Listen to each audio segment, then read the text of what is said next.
Chalani, nemohol by som vám zarepovať? Nie. Tak zmizli do piče, si počúvať Rowlinsovu. Chalani, nemohol by som vám zarepovať? Nie. Dobre, čekuj, môj štýl je väčší jak tvoja erekcia. Je tak dobrý, že mi netreba ani produkcia. Lebo metamorfológia je moja definícia, inšpirácia a nikdy sa neprestroj si za svojím stojíš. Deturence, skladáme sa na výchovný koncert. Peťko a Tony, vy ste mi ešte nedali.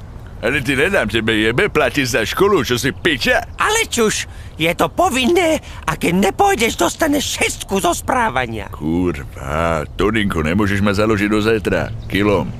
Však ale vstup je 5 korún, brášku. Však ale aj na život, ne? Tu je ten Martin Nádej, smradlavý komerčnák. Tomu verte, nemá problémy s lovami. Ten robí ty svoje disco, teplé, popové, detské sračky pre deti a potom si zarába na drahé Ferrari. To by som v živote neurobil takéto pičoviny. Lebo ja som iba pre nekomerčných, len pre hip-hopových. Z tomu ver, brášku. Tu ver navždy ulica, bracho. Mier. Dej na to.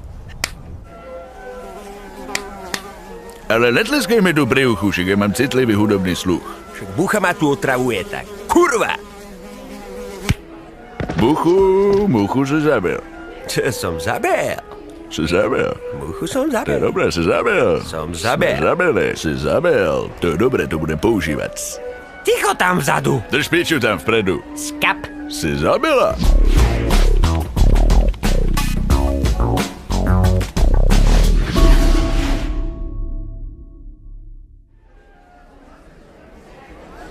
Milé smradí, predskokanom dnešného popoludňa je Martin Nádej. Poprosím potlesk.